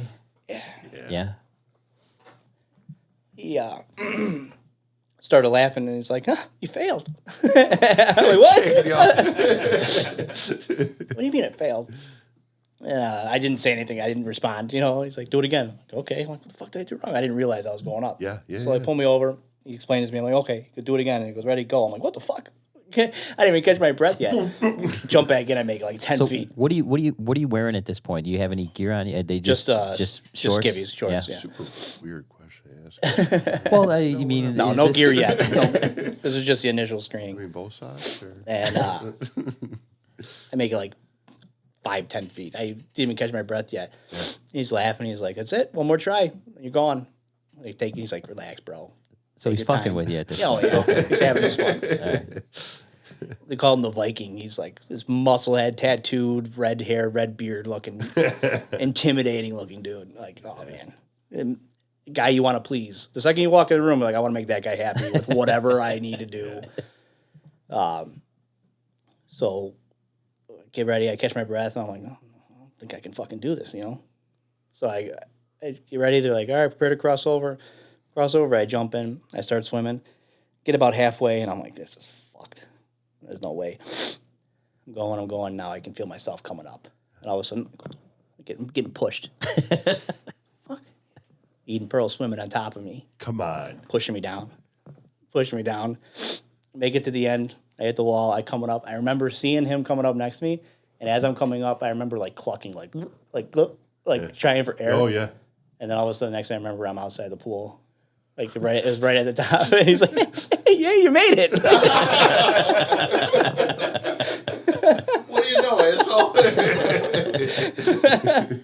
I never act like completely passed out, but it was right there. It was right there. But officially, had you passed on the first try? No, because I wasn't at the bottom the whole time. I was coming up on an angle. Okay. Eden's a bad guy, though, huh? He's a badass dude. Oh, my God. Yeah. Yeah. They say he was, this from the article I read. This was after he ended up being killed in action. They say he was like one of the most wounded to survive. Wow. You have any experiences like that, Danny? Oh, yeah. You have any like instructors that you wouldn't have gotten where you were without? Oh, yeah, absolutely. Yeah. Yeah. And from all the way back to my early point, Get that dipper in there. Yeah. I went to basic. It's called a Victor contract for the Army. So I went to basic training, AIT, Airborne School, and then Ranger School right off the bat. And I was lucky enough to go in the summertime where cadets were there. You actually got into Ranger School right off right the bat? after. It was a Victor contract. Okay. So I was trying to get to battalion. Yeah, right. So Excuse me. all the cadets drew all the attention from the instructors, from the RIs. And I really had it easy because there wasn't a lot of expectations for privates. I could do the physical end of it, but then when the mental end of it came, they were like, okay, Traeder, you're only graded on the part that you lead. And everything else, you just have to kind of be conscious. If you can stay awake and not die, you'll make it. So you're like, I got this. Well, no. So I had a guy, Corporal Usry. Corporal Usry was he had a long tab. He was a Green Beret already, but he was a corporal. And I didn't put two and two together. It didn't make sense because he had to been at least an E5 to go to selection. But he was a corporal. He was an E4. I know what it means. So he had gotten busted down. In probably 84, he had his girlfriend on the back of his motorcycle. He did a wheelie. She fell off and died. Oh, jeez. So he got busted down. He got put back. He was on his comeback tour. And he took me under his wing and helped me out. And when everybody else was sleeping and they would have had a chance to sleep, he came up next to me and go, look, you're going to lead the crossing a danger area. Well, crossing a linear danger area is not that hard. And he would say, okay, here's what you're going to do. You're going to do, and he'd outline it for me and help me. And then the RI would come over and Okay, Traeder, you're going to do the linear danger area. Okay. And I had it, and I explained what I was going to do. Everybody executed. He goes, okay, you're off. Cadet Dicklehead, you'll come over here. You're next. Yeah. And I had passed my, that part of observation, section of- that section of I had passed because of Corporal Usry. He hand carried me through Ranger School. God bless him. He's a great dude. That's awesome. So we went to Korea, and I did not get selected for battalion right off the bat. I was not part of that group that got selected. So I went to the regular Army, went to the 2nd Infantry Division, went into Korea, and he came with me. Not because he wanted to, he just got stuck there. So we both went in at the same time to see the battalion commander and replacements, whatever. And we're standing there. He looks at my 2 pages of files and goes, okay, whatever. 1st 31st Infantry. And he looks at Corporal Usries, who had a real nice thick 201, like a jacket of all of his stuff. Because he'd been in He'd for a been while. in. Yeah, he knew it. And he goes, and this guy he must have been a real dick. He goes, I'm going to give you door number 1 or door number 2. He goes, door number 2 is staying with this idiot. Or door number 1, he goes, what's door number 1? He goes, I'm not going to tell you, you got to choose. He goes, well, I'll stay with him. He goes, you're an What idiot. is the fucking Price is Right? Yeah, What the fuck it was is Price going is on Right. now? Price is Right. Yeah. He goes, you gave up one of the last slots on a Huey to be a door gunner of the Huey for the division commander. You would have had 2 guns, M60s, the old machine guns. That's all you would have to do is fly around in the Huey all day and take care of these machine guns. And he goes, nah. And he wound up with me in Korea for a year. Pissed off. Wah, wah. So, Good dude. Helped me out a lot. Danny, before we get done, I want you to tell everyone. I've referenced this a couple times before. What are the 3 pussies? Who are they? There's the cold pussy. Food pussy, sleep pussy, cold, How many? sleep. 4? Well, 3. to piggyback off of Waz's story, the water, Yeah. I am a water pussy. And that whole, you have to go under the water and all the way across and And not this is come out. Ranger School, right? Ranger School has very little water stuff. We have to jump in and come back out. Okay. And I barely made that. If they would have asked me to do that, I would. And for that reason, I'm out. So Ranger School has very little to do with water. You have to walk up this obstacle course called the Darby Queen, and you go to the top of it, you jump in, you say, Rangers, lead the way, and you go in the water, and then you pop up and you swim out, and you're done. That's the only water. Vince's couch nickname was the Darby Queen, too. So that was my only thing. But there's food, sleep, and cold. Food, sleep, and cold. Right, Cold. yeah. So everybody's something, right? You can take being cold, you can take not eating, but sleeping, man, I need to sleep. Or you can be one of those 3 things.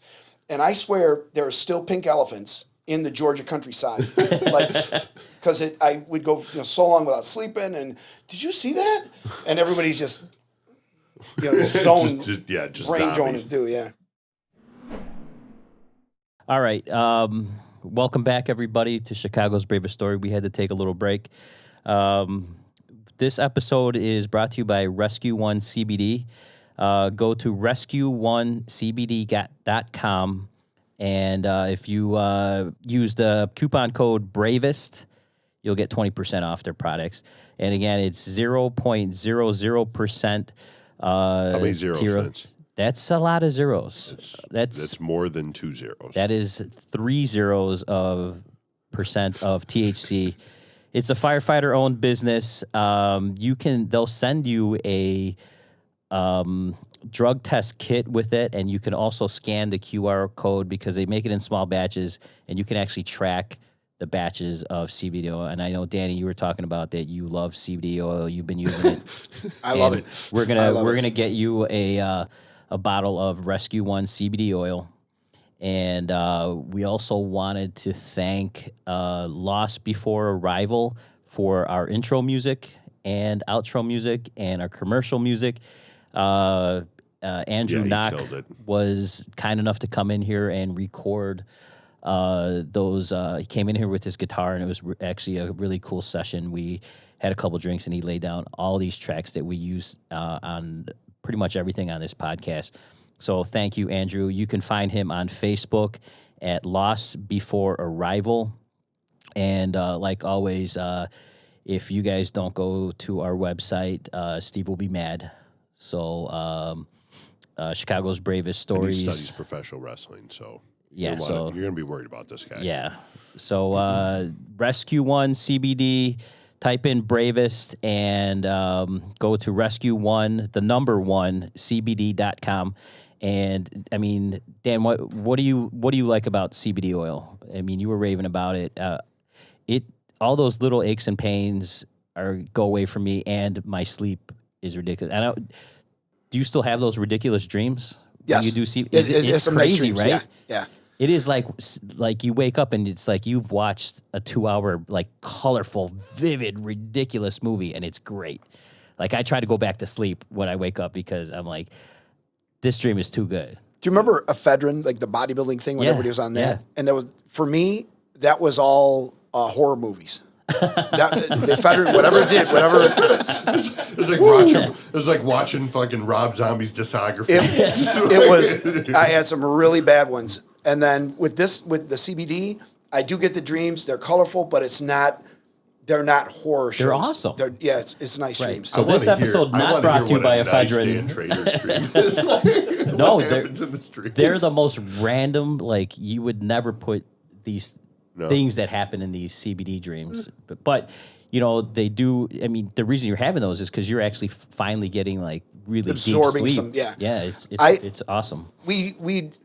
My wife and we've kind of discovered, and since we're no longer being tested, and we've kind of delved into that realm, not with the THC, but a lot with the CBD, and every night, and I'm not exaggerating, every night will be. We do like cupping or whatever. I'll do like rub the CBD on our shoulders and we cupping across it. Get real weird. You know what cupping is? So we'll do the cupping, and then you do active cupping where you have the big ones and you suck it or you heat it up and then you go across and it leaves big bruises but it really helps. It's a hickey is basically what it is. Yeah. So I have bad knees, bad ankles, and I really use it a lot, especially on all that stuff. It's not a miracle. It's not going to take you from 10 down to 0, but it'll take 3 points off of that nagging, aching. It's all the little tiny aches and pains that it's not going to fix those big aches. Try it. It's good shit. Yeah. So thanks again, Rescue 1 CBD, Rescue, the number really 1, CBD.com. So let's get back into this. Brian, where are we now? You just finished your first tour, and you go back, you get to Force Recon now, right? You went back to Lejeune after your first deployment, and you lucked out, and you get the one and only open enrollment for Force Recon. Yeah, and they might have done a few after that, but that was the first one. Yeah, so you managed to get where you wanted to get, and what was that experience like? So the main reason for that, and it was kind of a significant aha moment for me, was.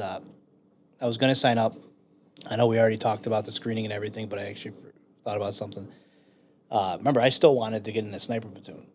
I didn't. This is still on the radar. Oh yeah, okay. I wanted to be a scout sniper in the Marine Corps. That's what as a kid. That's what I wanted. Okay. And now it's there. I can see it. And I've already tried. Once it's in my head, it's not. It can't go away. My body won't allow it. I wish it would. It's not for the rest of my life, but that's just the way my body works.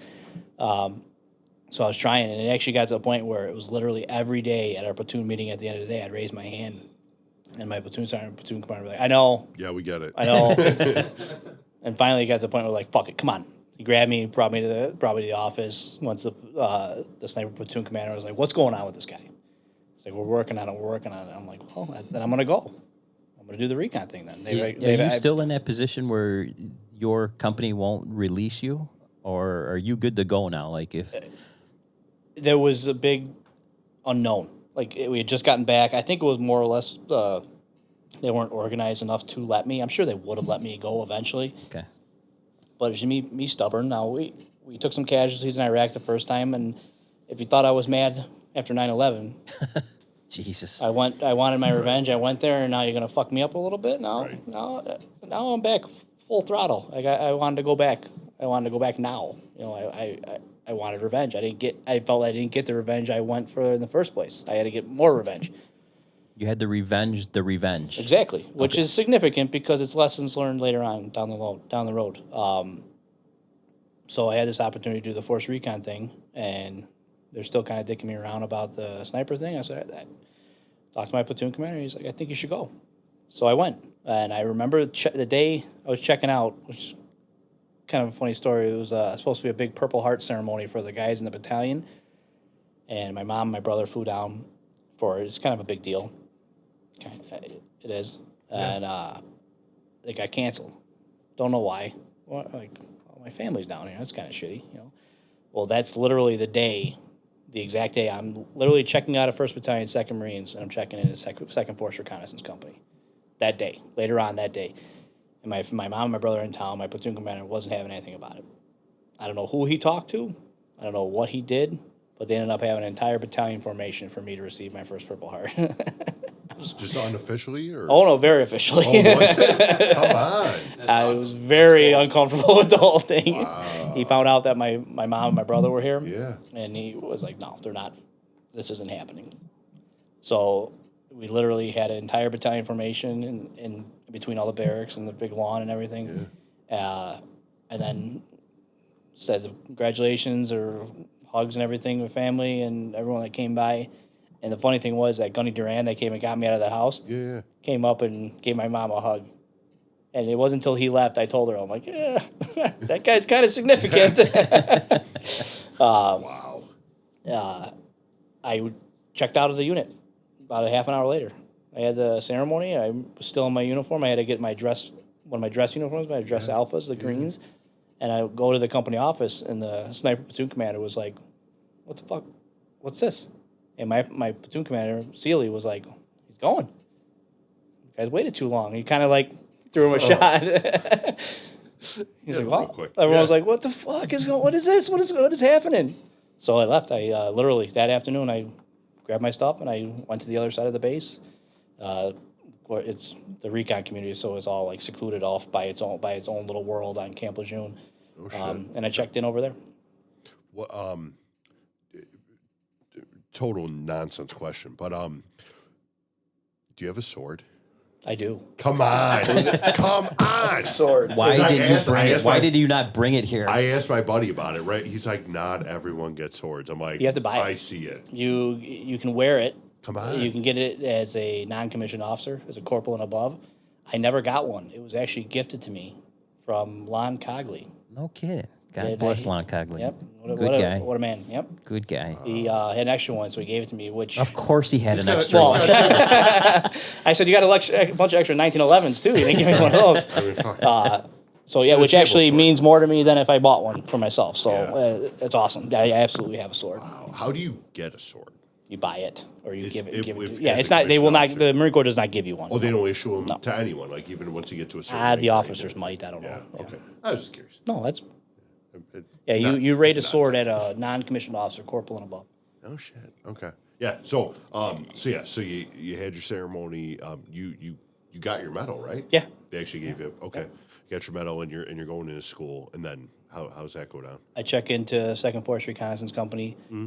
They give me the barracks room. It was kind of nice because it's like real first world problems. You go from like the grunt barracks, which is like Gen Pop, to now it's like this brand new barracks. I got my own room. Like it's like real. Oh yeah. Yeah. Like you were staying at Cook County Prison for for 4 years. And now I'm at like minimum security, right. with a nice scenic view. It's a studio apartment. So you get to Force Recon in the summer of 03? Is that about right? About around okay. Yeah. I couldn't. I'd be guessing if I gave you a month. So when is your second deployment? So now you're deploying it's got to be with Force Recon. You're gonna Can I get in take there, this Danny. step back? Get in there. First question. So you were a stud in 2nd Marine. Now you walk into Force Recon. What's your level in the recon? What's company? your position? So right, yeah, we haven't even. You go into RIP platoon, Recon Indoctrination Platoon. It's basically now you pass the screening, which is nothing. I was like, yeah, that's great. Okay, that's fantastic. Now you're in RIP. It's basically 3 months of hazing. It is call it what it is. Yeah. With teaching, they're actually still teaching us stuff with land navigation, fire maneuvers, certain stuff like that. But that's what's nice about the Marine Corps is everything still goes down to small unit leadership, that fire team. Like I said at the beginning of this, like contact left, contact right. That's why the Marine Corps is so successful at small unit leadership. So coming from the grunts to Second Force, I felt I had a good base. Grasp of that, yeah. Base. I mean, they're going to expand on that and then some. Sure. But that kind of set me up. But yeah, when we first got there, we were nothing. They called us ropers. We had to carry a rope around us so people knew you could fuck with us at any time you wanted. Jesus Christ. Did most of the guys that you wound up meeting in Force Recon, were they already battle hardened, or because you're coming there off of already been in a Pretty rough firefight? So this is actually a story I got to be careful telling. Yes and no. We had a guy from tanks, a guy from light armored reconnaissance, which is like reconnaissance in vehicles, separate from the reconnaissance community. It's different. Yeah. A couple other grunts. We had one guy who was what they call a MAGTAF planner, computer marine. Okay. He literally typed out orders for generals and colonels and stuff like that. That's what he did. Well, he saw the same flyer I did. Right. I said, fuck it. I'm going to try out for Force Recon. Yeah. Well, I know you know exactly what I'm talking about. Well, he's still active. Yeah. So, very active. He not only passed everything with us, he surpassed all of us. He's extremely... This guy who writes reports was just smoking who I have about a foot on him. And I'm not a big guy. This guy just was killing it, huh? Oh, man. That's awesome. Yeah. Complete success story. And I wish I could tell more of the story, but he's still completely very active in the community. Recently... Still serving? Yes. Oh, wow. Yeah, Okay. very, very recent, very active. Went further on throughout his career into other And not stuff. the guy that you pegged, like, looking down the line. No. Yeah. It never is. I know it sounds like I'm telling half. You guys' It's experience? always like that. Yep. No shit. I'm telling. I feel like I am telling half of a story, but that's all I can tell. But Sure, he's yeah. a guy I look up to this day, and he was the guy that looked at us like, oh, is that how grunts tie their shoes? Like, who's that? You know, he's got full sleeve tattoos, drinks whiskey, and his parents probably hated us, but he's the guy and then some now, and I look up to him now. Yeah. Wow. Good for him. That's Yeah, awesome. That's great. I wish I could elaborate more on that, but No, yeah. That's all right. Just the fact that you can elaborate on it Yeah. is awesome. just to be in company of that kind of person. Okay. So Can I go finish? I want do it. to finish. He knows this story. Yeah, so it's kind of So, how long was the in-doc, or your time as a RIP rope? platoon was 3 months. 3 months. Yeah. And then how And did it's you? only because there was a school. There's no set time. They'll do it till they're Until done. they want to do it. So when was the end of you being in RIP, and when did you actually become a member, or when did you actually become accepted or on the team, the A team? At the end of RIP, they do what's called the in-doc. That's however long they want to make a test. Physical, mental, land navigation, everything wrapped into one. I don't remember how long it was, at least 12 hours. I don't know. It could be days. I don't remember. And the best part was, this is what I always got a kick out of. You got all this. You got 3 months of training, 3 months of hazing. However long the in-doc was, the last thing is the interview. Interviews everything. The dolphin, Brian. The dolphin. I brought out the dolphin again. No, I did not this Listen, time. I'm betting 1,000 with the dolphin story. Like, So this was what was funny about me then, and I guess it kind of still applies. I was very serious then, and I was very focused, and I somehow stumbled on this no smiling thing.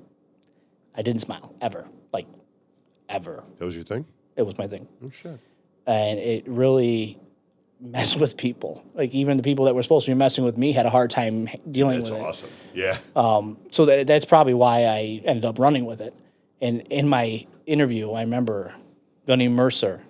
He was the head guy running the RIP platoon. And he's like, "Waz, the war's over. Relax." And I said, "No, it's not, Gunny." Fucking straight face. And I think they realized, like, I was focused. Sure. I went to Force Recon because I wanted to get back to Iraq to kill people to make up for killing my friends. Yeah. Period. Yeah. That's it. I already got back for the 9/11 thing. I'm cool with that. Now I want to pay back for what he did this time. It made sense in my head at the time. So they selected, out of everyone that passed the NDOC, they selected 7 of us to go to recon school. Not everyone that passed the NDOC went to recon school. Oh, so even passing that, you're Everything still goes not on- there, huh? yeah. Wow. Yeah, at least this is how it was for us at this time. So we called ourselves Team 7 because when we went to recon school, this is totally ignorant Marine thing right here. We went to recon school. There's 6. They broke us up into 6 teams. Well, we were all like, a lot of those guys were recon contract, privates and lance corporals coming in. We were all, some of us combat, some of us, or at least have deployment or entire enlistments under our belt. They broke us up. Everyone from Second Force was either a team leader or assistant team leader in all 6 teams. They broke as well as they could mix it up. But we ended up calling ourselves Team 7, all the Second Force guys, just to kind of jag everybody off. It made sense to us at the time. It was really ignorant. Like I said, typical Marine stuff. I remember the day, before we left, one of the instructors goes, "Hey, when you get there, tell Staff Sergeant so-and-so, go fuck yourself." We're like, yeah, I'm not going to say that. That's not going to happen. So we get to recon school day 1. They're hazing the shit out of us. It's all hands, just every instructor possible, just beat the hell out of us. Finally, this one big guy comes up in the middle of the circle.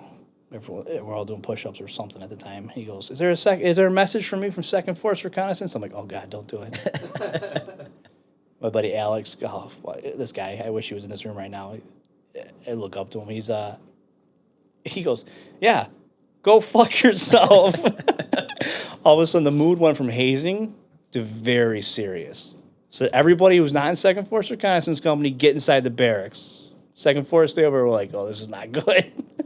But it ended up being the executive officer of the whole school. Completely coincidence. We were not supposed to give him that message. Through some further explanation, they understood the situation. They're like, so nobody got in trouble, but it was very close to ending very fast for us. Right. I don't think even if I was told, "Hey, yeah, it's okay, I already got it covered." Who has the balls to do that? Right? Alex does. Goddamn, Alex. So How does that feel? I'm sorry. No, go ahead, Dan. How does that feel when you pass the school and you become on the varsity? So the varsity. The varsity, the big leagues. Funny that you use that word because there's a story down there, and I think you know the story. It's significant, but again, at the time, I wasn't.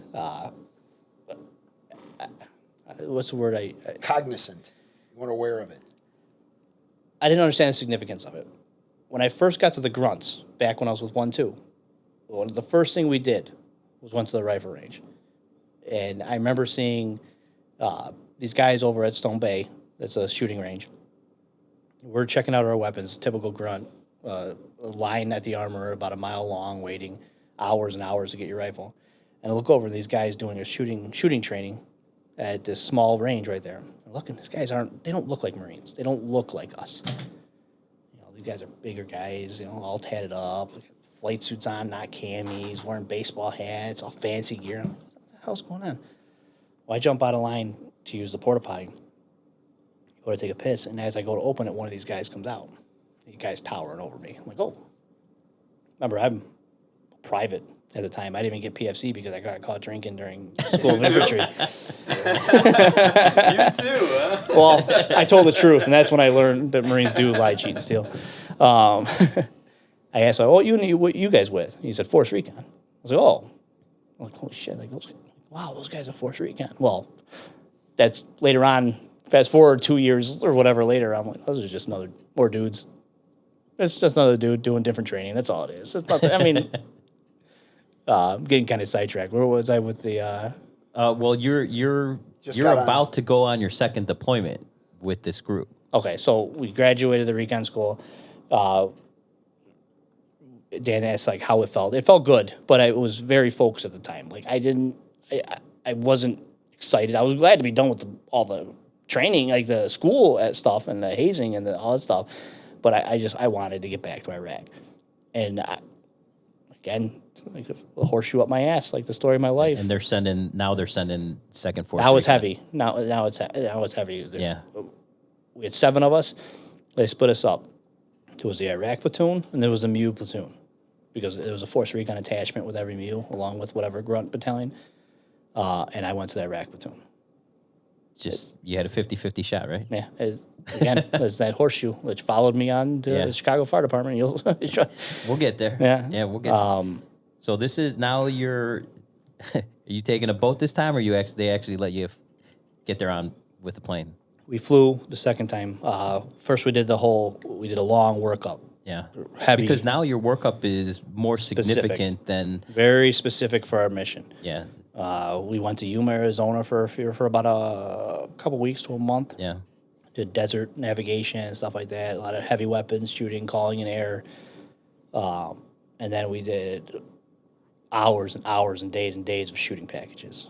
Crawl, walk, run, from dry fire to full speed through the house. It was so impressive. When the final package, I was something so proud to be a part of. How fast we could clear a house, the platoon, because our main mission was turned out to be we were called Task Force HVT, High Value Target. Our job was to kill or capture any of the high value targets And that in Western Iraq. becomes significant later on in our story. Yeah, right? oh yeah. Okay. So that was the workup for that. The significance about going to the Iraq platoon and then in my team, which go back to when I wanted to be a scout sniper. In my team, the only school trained scout sniper was my team leader. Well, team leader's not going to be on the rifle 24/7. So I got lucky and I got the rifle in my team. Now, for some reason, the reputation has started to follow me that I was a scout sniper in the Marine Corps. I want to be very clear about it. I'm not. I carried the rifle. I carried a sniper rifle for my force reconnaissance team. I would never disrespect a school-trained scout sniper like that. Just like I wouldn't expect them to say they were a reconnaissance Marine. You could be both, or you can be one or the other, but be what you are. Okay? There's a significant difference in that. So I was lucky enough to get the rifle. So here I am, my dream as a kid, I want to be a sniper, force recon team, and go to Iraq. And I said I want to win a Purple Heart and a Medal of Honor. Well, I don't want a Medal of Honor. So I'm good. I'm good here. Most of them are given They can have that. posthumously. They can have that. So the significance of that did not weigh lightly on me. Like, I couldn't believe it was actually happening. So we did our workup, and then we did deploy. When we deployed, we went to Al-Assad Airfield, which is really funny because my grunt unit cleared Al-Assad Airfield at the beginning of the war. And now it's like Al-Assad is like a coalition base, Now, right? when we got there was like Taco Bells and Subways and chow halls. We're like, are you fucking what? Air conditioning? We dug a hole. Like, this is a thing? You get Heinekens. Yeah. Yeah. It was crazy. Ugh. So we operated out of there for a little bit. We did some operations up on the Syrian border, Husayba, Al-Qaim, another place I can't remember the name.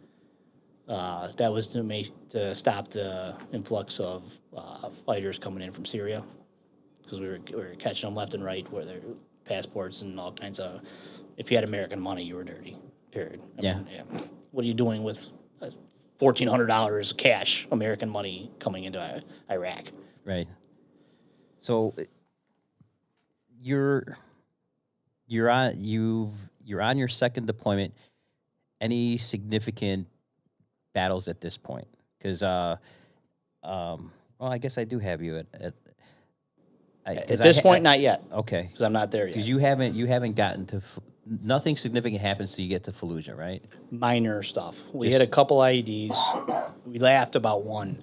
I was driving the vehicle this time because we rotated, and my assistant team leader, Dave, was the gunner, and we're driving, and all of a sudden this big explosion on our passenger side, which is kind of weird with the way the makeup of the road was, and it felt like a little bit of a shockwave. It felt like somebody took a handful of pebbles and like whipped it at you. What the fuck? That's it? I expected more, you know? Right. You hear all these horror stories. That's kind of funny. That's what everyone's bitching about? All right, whatever. This was the weakest IED I've ever heard. All right. Like, yeah. All right. Continue on. Well, we get to the Fallujah area after that. And as we're driving there, we see the craters from the IEDs. We're like, that is not what we hit. Yeah, you ran over a 2-liter. Right. So you get to Fallujah. Now, you're at Fallujah at the 2003, 2004, 2004. right there? Okay. And 4. First or second? Second. the second Battle of Fallujah. Yeah, the first one, from my understanding, it was turned political. Where they stopped them halfway and pulled them out. Right. That was before me. But when you guys go there, It was Fallujah is full on. like the Wild West. Yeah. During that whole engagement, like that is the big significant battles all We happen moved out there. Like that's no man's land out there. Before Fallujah kicked off, we knew it was happening sooner than later. We moved to Camp Fallujah. We can kind of do whatever we wanted. We can go wherever we wanted. So we moved to Camp Fallujah because we thought we'd do more good there. And we started doing missions out of there.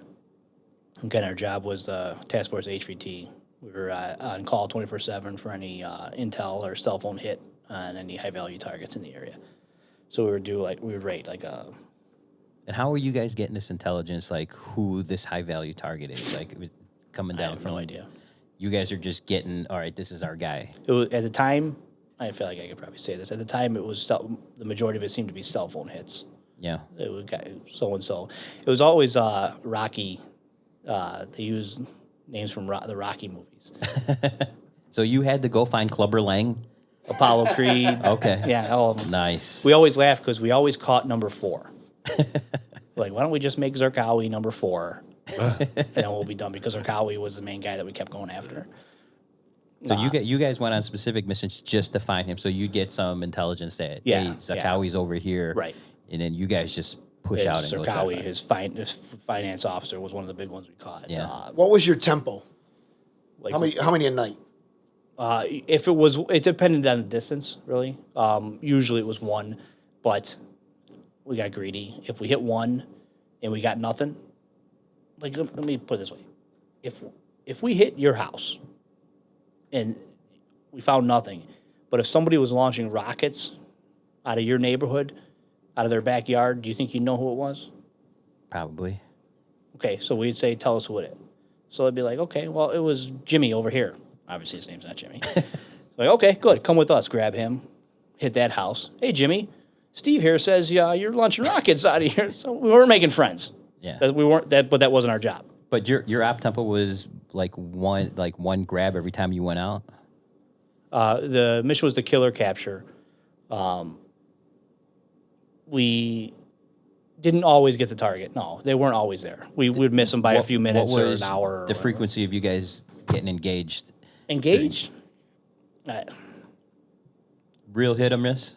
Yeah. Yeah. Honestly, we were very, very successful doing raids without. And when you guys went on a contact. raid, how strong were you? Were you going out in? We got weaker and weaker as we went on. Well, guys getting hurt. You'd start off in platoon size? So when we were up in Husayba and Al Qaim, we were doing hard hits. We were blowing off doors, screaming, yelling, banging, everything. Flash banging. Aggressive, yeah. Violent. It's violent as you can be. Just scare the living shit out of these people. Right. Make a statement. Violence of action. Yeah. I love it. It's fantastic maneuver. I mean, it really is. We went to Fallujah, and you think it'd be reversed if you really think about it. We weren't as successful as that. It was warmer out at the time. A lot of people were sleeping on the roofs at the time because these are concrete cinder block buildings. They're hot. There's no air conditioning. No.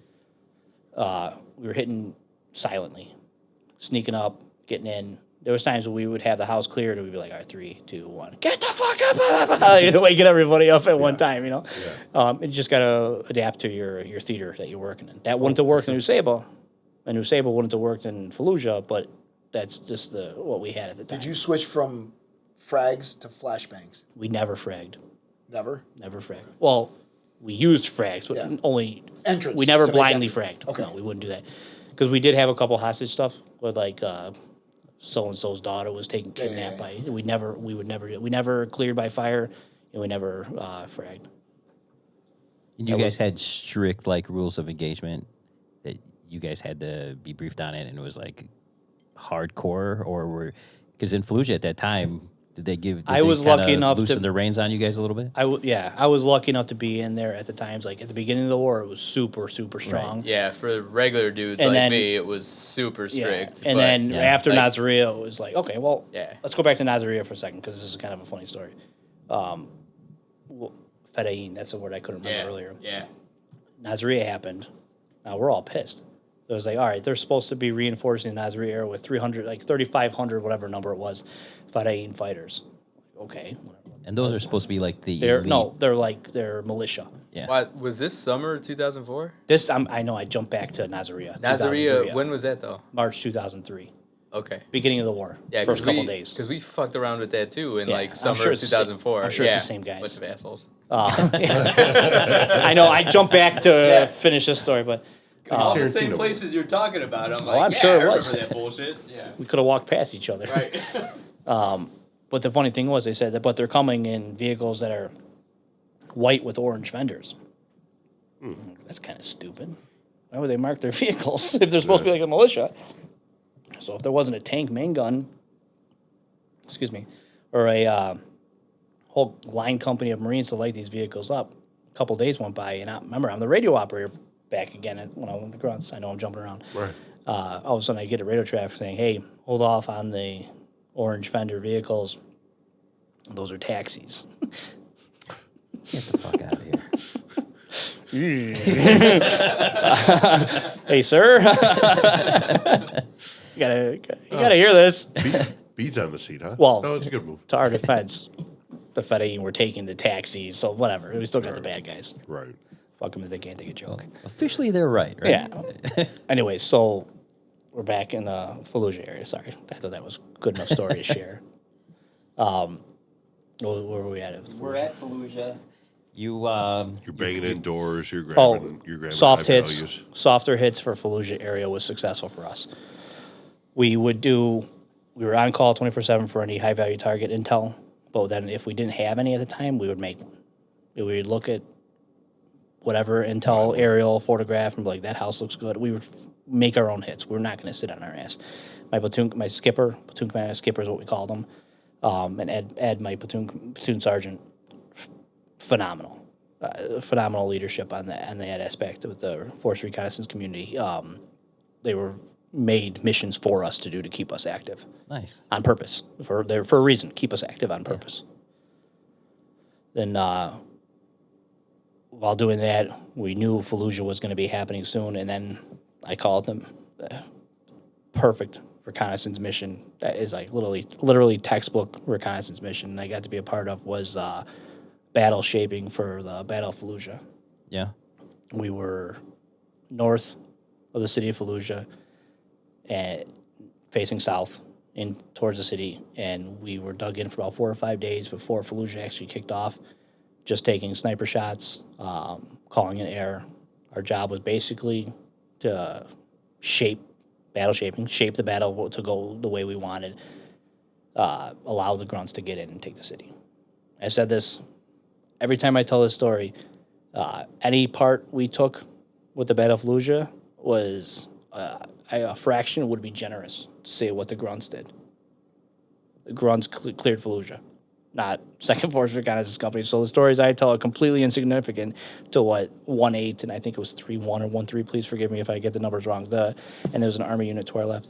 I wouldn't know. Their numbers are so different from ours. Yeah. Right? I mean, Yeah, 334th. yeah. 506, all that crazy Yeah. shit. Those guys.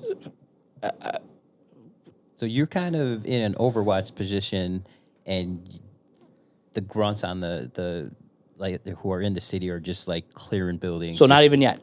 They're not even. I mean, realistically, the grunts don't even know they're going in the city yet. Okay. Because we're still 5 days. You're shaping the battlefield still at this time, and you haven't finished what you have to do so that these guys can go in yet. Right. Okay. Any observation posts, gone. Well, if there was, we call in aircraft, call in artillery. And so what is your job at this point with Force Recon? I know when you were a grunt with the with Charlie Company, you were the radio guy.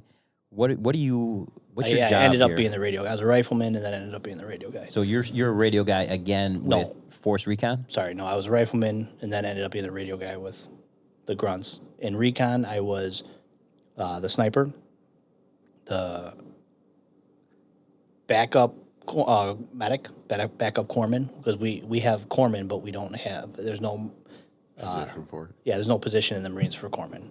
That's a Navy guy. Yeah. Okay. Who? But you'd finished EMT school No. stateside yet? No, when I left, I just left. Oh, you just I didn't you just withdraw. walked out. I just Okay. The left. shoes you were wearing. So I didn't get. I had a bunch of incompletes, but then I still And got. you were still the I s- most qualified guy. I still got a C in math for some reason. I have no idea how that happened. I still got credit for my math class. Everything else was incomplete, and I got a credit. So I was a back. So in the recon team, you hold a bunch of different positions. Okay. You have your team leader, assistant team leader, and then everything else is kind of maneuverable. You have your point man, slack man, radio operator, but you do a bunch of different things. So my role was, I was a sniper, I was a shooter, because there was no school-trained sniper besides my team leader. I was the backup corpsman, backup medic. I was the backup radio operator. And then I was the first-line breacher. I was the explosives guy on my team. So I was the guy that blew off the door if we had to. Okay. And I carried the charges to blow up anything else we wanted to. Okay. All right. So you now we're balls deep in Fallujah at this point, right? These guys are Not yet. Not yet? Yeah. Okay. We're still doing the 5 days, prepping everything. So this is not a shock and awe thing. You guys Not yet. You're still This is precision. meticulously Yes. planning, Yes. purposely, taking out observation posts and Right. We're, really at night, we're moving forward, drawing contact so they can show their positions. We'll pull back and then take out that position. I mean, it's Just a cat and mouse game Kind for a of while. simple when you break it down, but Yeah. a little different when you're actually doing it. okay. And then the night, which is significant, the night it was actually getting ready to kick off Fallujah. We got the word that it was happening. And the thing was, Fallujah was only like a couple thousand kilometers away from Camp Fallujah. Like you could see it from your tent. It wasn't that far. And we always laughed because everyone was like, you leave, they're going to start bombing you. You're going to start rocketing you or mortaring you. What if you just walk? Like, they won't see us if like the 6 of us walk up there, Right. So we were very successful just walking from Camp Fallujah to the city of Fallujah, all the way up to literally the edge of the city. Oh, yeah. Was it burned at this time? Yes, it was. It was a railroad track and everything above it. We laughed because it was like, well, if you don't leave with 100 Humvees and 3 tanks and 14 AAVs, they might not know you're coming. If we don't make a fucking spectacle of right. ourselves. Yeah. So we did that for 5 days. So Fallujah's kicking off that night, and they pulled us up. They pulled us back, just back like a couple hundred yards. And there's this one building. I don't know what it was. Maybe it was like a cemetery. You fast forward because there's a funny story I want to share with my buddy Frank. So his hide, his hidden site that he was hiding it. We set this up in the middle of the night. Jumping around. Bear with me. And when we wake up in the morning, now I'm somewhere else. This is all secondhand from his story, but it's worth sharing. He wakes up. He's looking. It's like it's garbage, like all over. We call it the garbage hide. He realized he was in the dump, the Fallujah dump. They just dump their shit, their garbage out outside of the city. And he's looking. And all of a sudden, he sees a cross on the left, cross on the right, cross in front of him. I was like, "What the fuck? Is this a cemetery?"